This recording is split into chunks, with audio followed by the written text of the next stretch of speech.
اسلام آباد کے مضافات میں ماں بارگاہ میں خودکش دھماکے پر قومی قیادت کی بھرپور مذمت۔ صدر اور وزیر اعظم سمیت وفاقی اور صوبائی اراکین اسمبلی نے گہرے دکھ کا اظہار کیا۔ جاں بحق افراد کے اہل خانہ سے تعزیت اور صبر جمیل کی دعا کی۔ اسلام آباد کے مضافات میں امام بارگاہ میں خودکش دھماکہ، قومی قیادت کی بھرپور مذمت۔ صدر مملکت آصف علی زرداری نے وفاقی دارالحکومت میں دھماکے پر گہرے دکھ اور افسوس کا اظہار کیا۔ کہا بے گناہ شہریوں کو نشانہ بنانا انسانیت کے خلاف جرم ہے۔ وزیر اعظم کا دھماکے میں جانی نقصان پر گہرے دکھ اور رنج کا اظہار، اہل خانہ کے ساتھ اظہار ہمدردی۔ وزیر اعظم محمد شہباز شریف نے وزیر داخلہ محسن نقوی سے ملاقات کی۔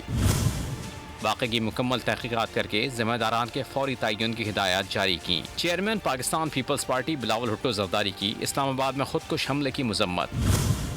وزیر اعلیٰ سندھ سید مراد علی شاہ اور وزیر اعلیٰ سرفراز بگٹی نے امام بارگاہ میں خودکش دھماکے کی شدید مذمت کرتے ہوئے کہا پوری قوم مل کر دہشت گردی کے خاتمے میں اپنا کردار ادا کر رہی ہے۔ سبسکرائب کریں اور بیل دبائیں تاکہ کوئی خبر رہ نہ جائے۔